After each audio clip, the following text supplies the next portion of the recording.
Assalamualaikum warahmatullahi wabarakatuh. Kenalkan, saya Reviana Monica, perwakilan kelompok 6 akan menjelaskan mengenai tugas ITS membahas tentang software tool analysis forensik. Untuk kali ini saya akan membahas network forensik dengan menggunakan network miner.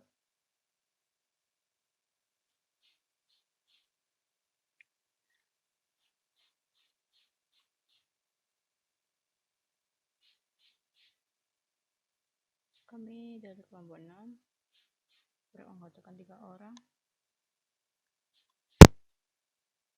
Satu Suwanto dengan NIM 18143211024. Saya sendiri Reviana Monica dengan NIM 18143211013. Dan Dimas Rakawangsa dengan NIM 18143211029. Mari kita buka softwarenya.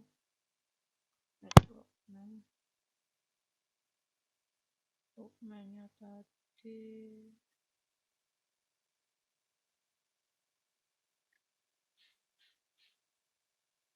dasar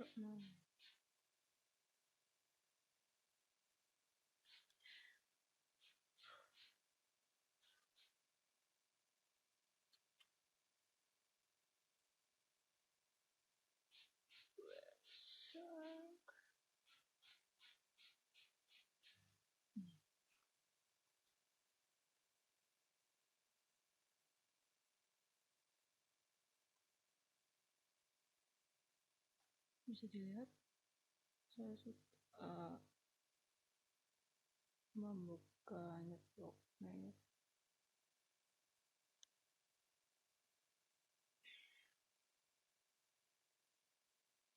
Kenapa saya memilih network miner?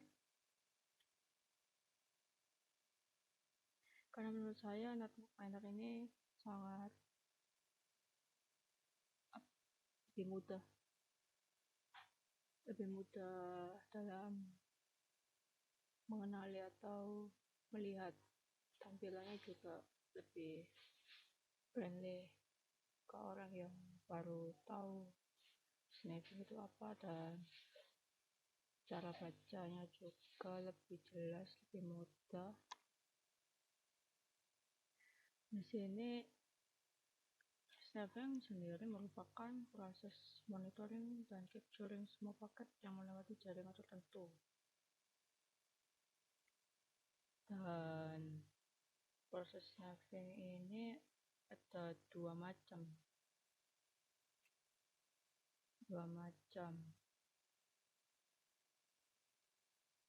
Yang saya tahu dia ada pasif dan aktif.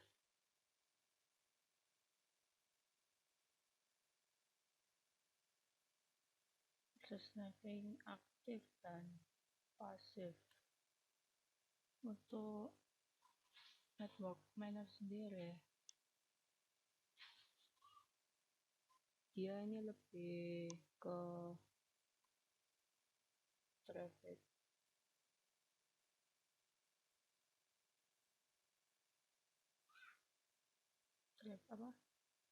pasif network, jalan secara pasif. Network miner merupakan open source network software untuk Windows, tetapi dia bisa bekerja di Linux, macOS, dan FreeBSD. Network miner dapat digunakan secara pasif network atau capture paket tool di dalam orderan untuk capturing tool order to detect operating system, session, hostname, open port, dan lain-lainnya tanpa without putting any traffic on the network. Network manager can also parse PCAP files for offline analysis and to regenerate and reassemble transmitted file and certificate from PCAP file. Nah, kalau mau download bisa langsung di di network manager aja, ketik di network manager, terus klik aja. Sini saya gunakan yang free edition ya, yang versi free dia hanya sedikit fasilitas yang bisa didapat. Kalau mau yang lengkap kamu harus beli 1.200 USD. Download aja, karena saya sudah punya. Ini cukup menarik saya, karena internet dokumen ini selain kita bisa tahu traffic di jaringan itu jalannya seperti apa, kita juga bisa lihat salah satu feature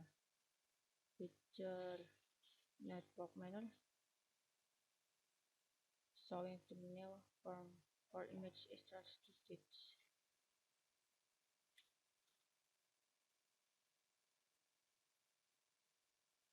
Langsung ke softwarenya. Di sini pertama kali tampilannya seperti ini.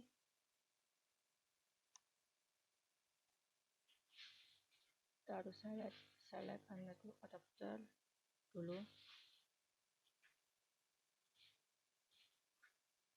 Untuk menyelectnya kalian bisa ke menu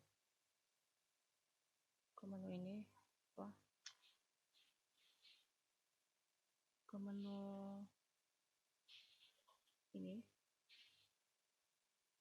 Sudah disconnect dulu.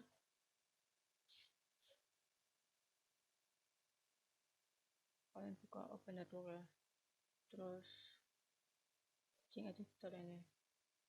Jadi kan ini udah aku off wifi ku. Nah, sini kan Intel R Wireless AC9560 ya. Saya mau konekin lagi, bentar. Jaringan saya buat dulu ya. Ini Intel R Wireless. Terus saya pilih R Wireless nih ya. Oke. Terus mulai perekaman sniffingnya, proses capture-nya, klik start.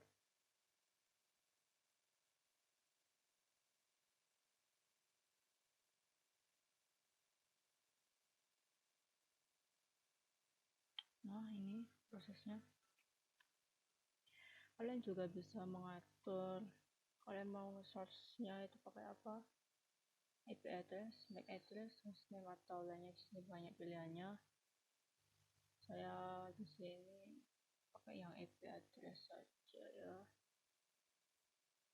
Melihat jadi banyak sekali lalu lintas yang berjalan. Padahal saya belum buka apa nih.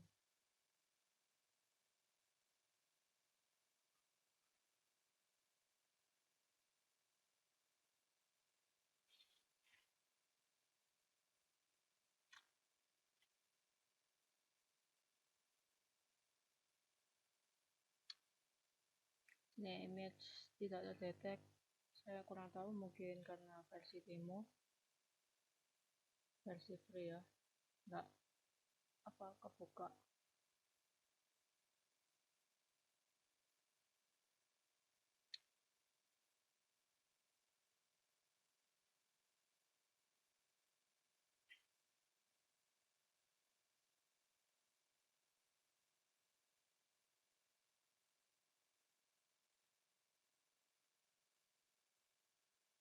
Saya mau contohkan untuk saya akan coba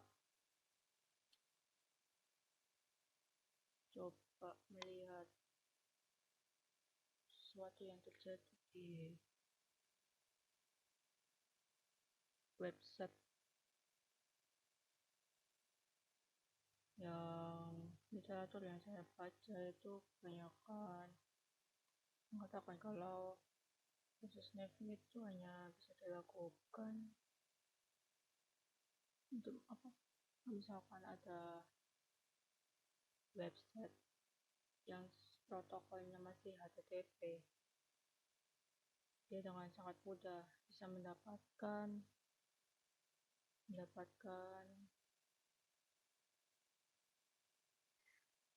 alamat password dan username. Misal kita akan login di SIM Ubara ini ya.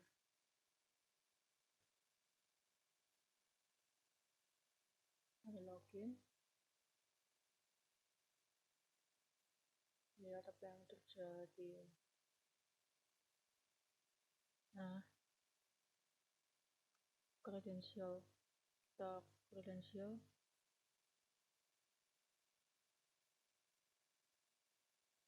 bisa lihat nih.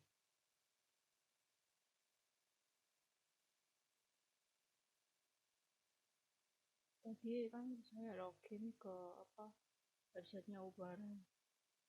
Di website Ubara ini dengan klien saya, isi saya ini adalah saya, terus saya minta perlu menghubungi servernya Ubara ini 182 ini 16.8.148 ini. Terus di sini protokolnya kan HTTP ya, berarti kan ada sempat mengisi form login. Di sini bisa dilihat tadi kan username-nya saya kan ini. Nah, ini passwordnya dia. Password saya login tadi. Cuman ini sudah di 5 ya, di MD5 sama website tadi. Karena website tadi sudah ada MD5 password, jadi password aslinya tidak ketahuan.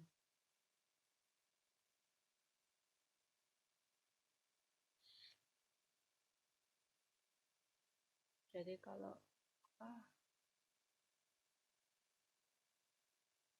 sangat rawan sekali sih sebenarnya kalau sampai password itu nggak di hash itu di MD5, karena kan pasti bisa dibobol kan. Terus coba lagi ke websitenya lab.ti ya. Ya kebetulan sebentar saya lab.ti. Nah, di website lab.ti ini masih protokol HTTP, belum HTTPS. Akun saya lagi masukkan dulu.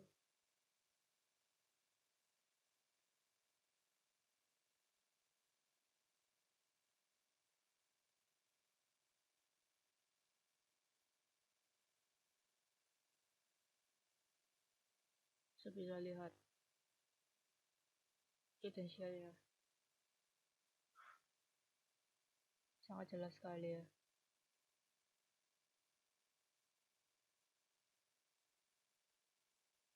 Ini IP saya, dia terhubung ke server ini, servernya lab.ti 203166 ini dengan nama ita.ubara.ac.id.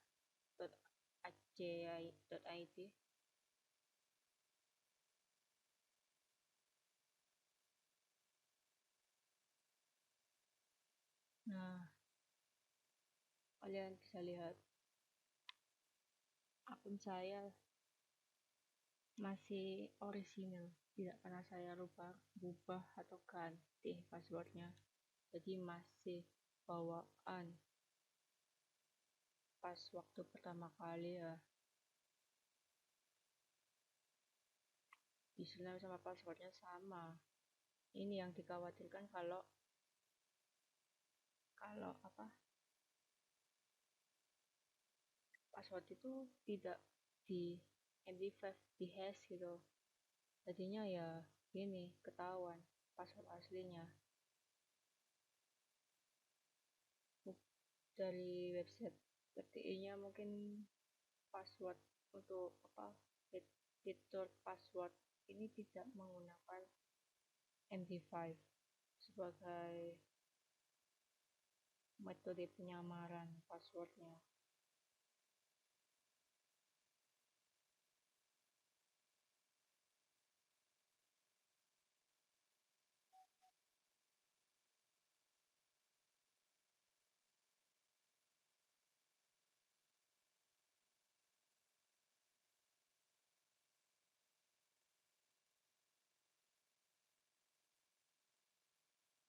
Nah, ini MAC addresses page saya dengan IP segini, OS-nya Windows.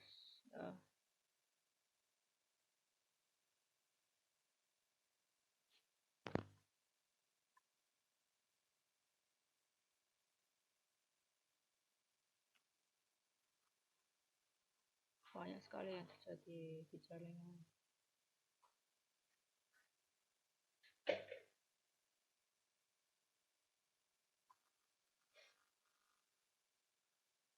Banyak sekali yang terjadi di dalam jaringan, karena itu kita harus selalu waspada ya. Kembali lagi ke websitenya sendiri. Hanya saya mau membuka website yang memiliki protokol HTTPS.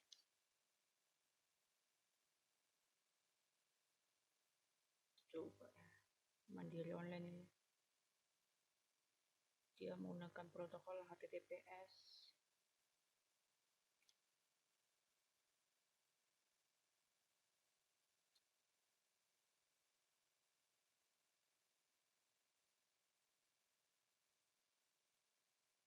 Kita akan masukkan user ID dan password.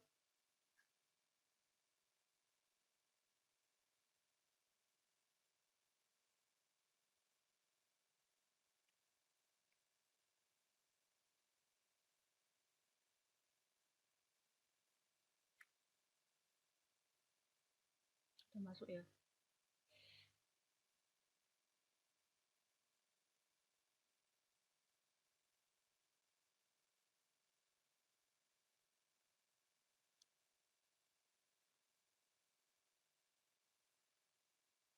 Kita lihat.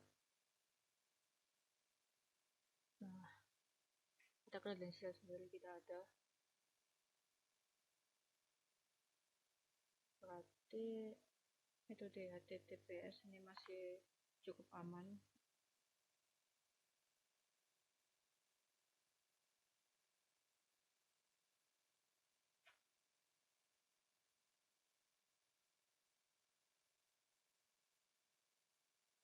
Kalau mau lebih ingin tahu pembacaan ini, kalian bisa baca lagi ya. Saya sendiri juga masih belajar ini untuk membaca alur-alur yang terlintas di mungkin untuk software network miner sendiri itu berfungsi sebagai sniffing lalu lintas jaringan. Dan apakah ada software lain? Ada, contohnya Wireshark. Saya juga ada Wireshark, cuman tampilan Wireshark sendiri itu agak membingungkan menurut saya. saya dari Barca ini.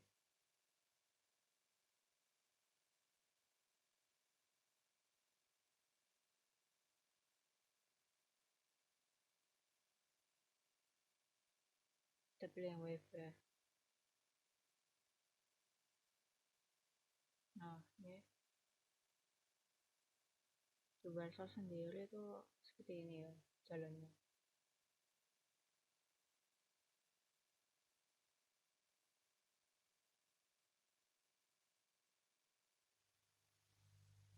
Dan warna-warna seperti ini apa?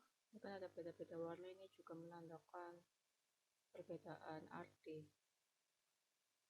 Misalkan abu-abu ini untuk CP,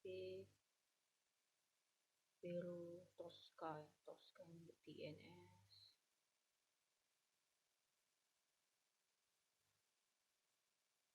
Terus yang apa ya?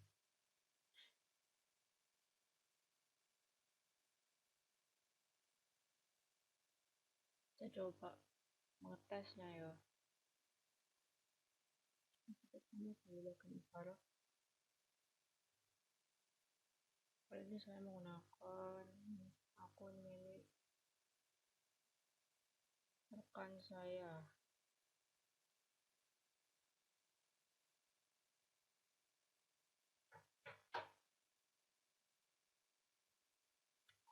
Ya, oke.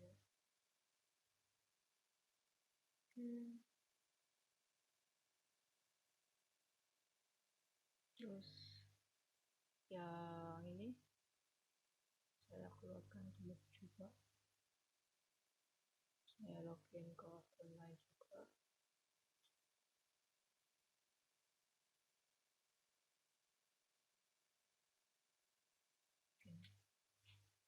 Nah, itu ketahuan punya siapa ini ya, Mas Faisal. Terus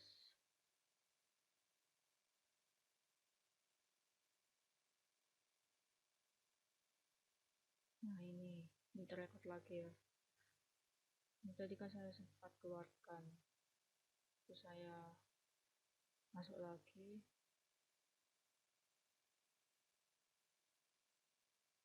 Nih tadi yang ini yang di apa network mana?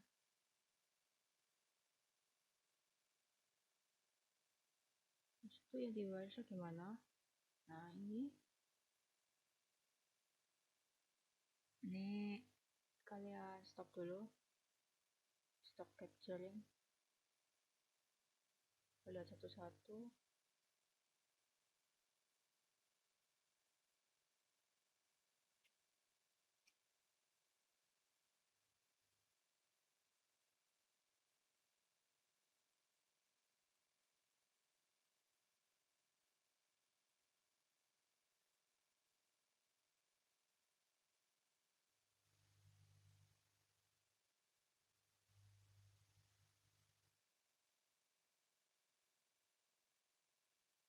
Login ke SIM Uvara ya, ini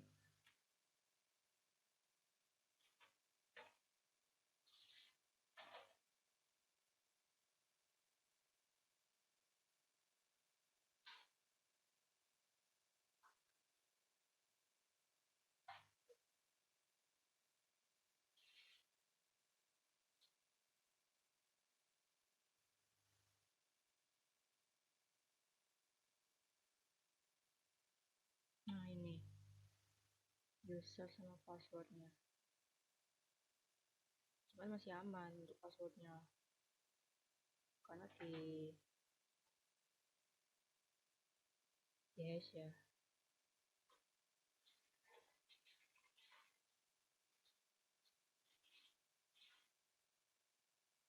Dan ini di kolom ini kayak hexanya kayak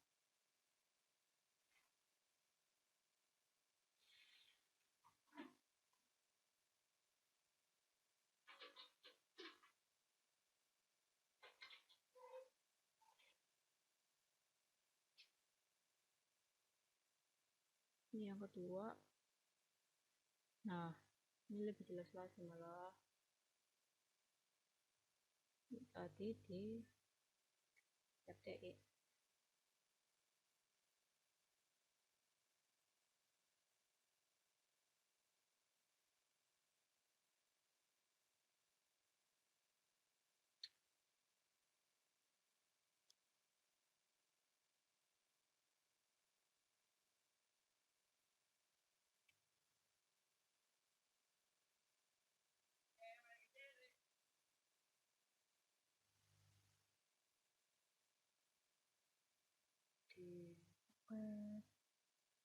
Di website ini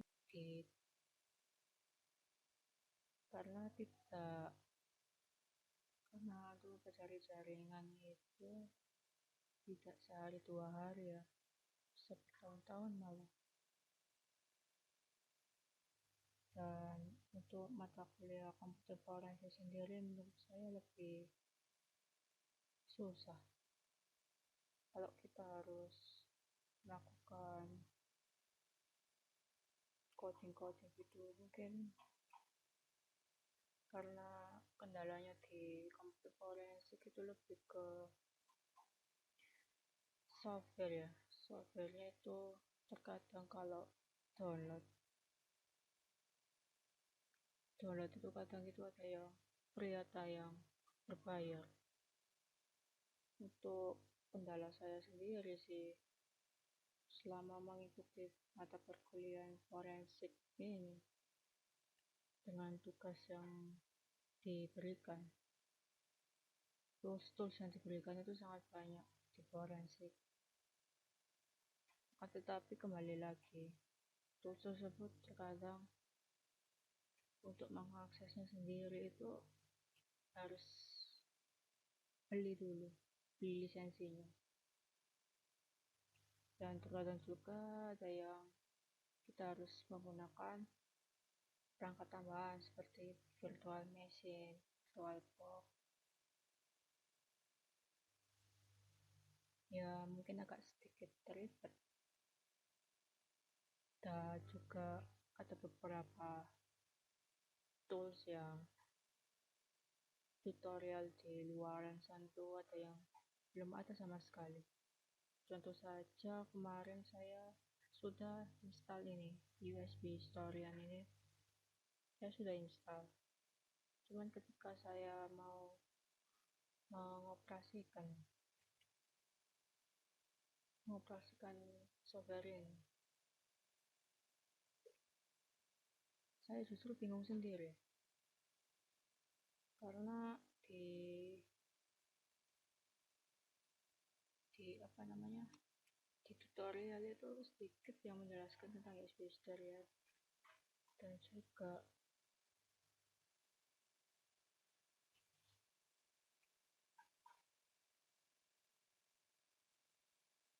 di di websitenya sendiri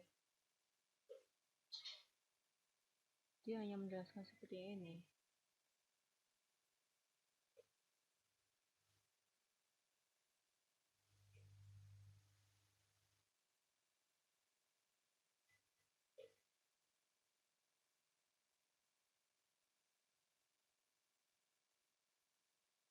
Dan untuk softwarenya sendiri ini rilis terakhir tahun 2013, sekarang sudah tahun 2021. Dan juga dia tidak support untuk Windows 10. Saya menggunakan Windows 10, jadi ya tidak jadi untuk menggunakan USB Historian ini. Dan untuk beberapa software lainnya seperti FAW kemarin juga saya sudah install.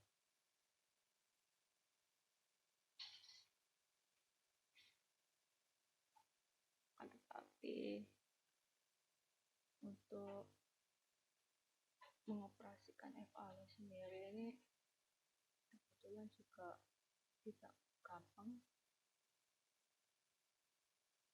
Coba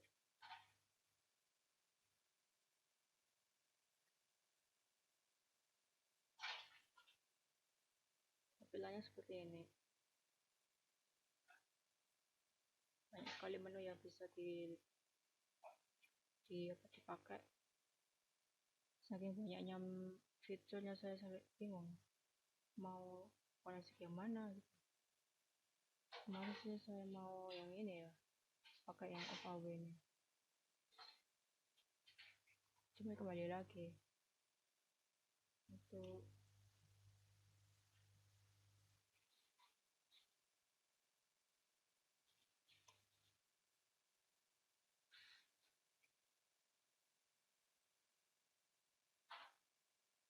mengakuisisi data, terus menganalisisnya itu juga dibatasi. Ada beberapa fitur yang tidak bisa diakses juga karena ini juga versi trial. Jadi mungkin untuk nextnya ya kita cari lebih lanjut.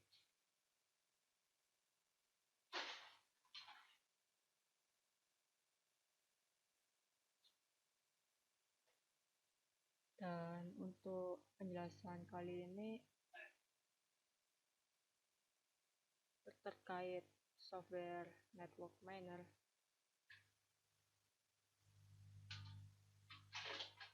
itu tidak hanya digunakan sebagai sniping saja kalau menurut saya,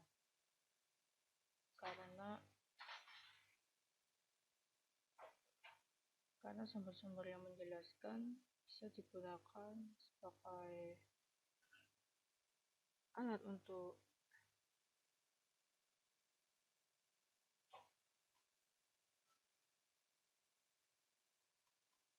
analisis jaringan secara lebih mendalam ya, karena cara membaca jaringan saya masih newbie banget, jadi penjelasannya hanya seputar proses snipingnya saja.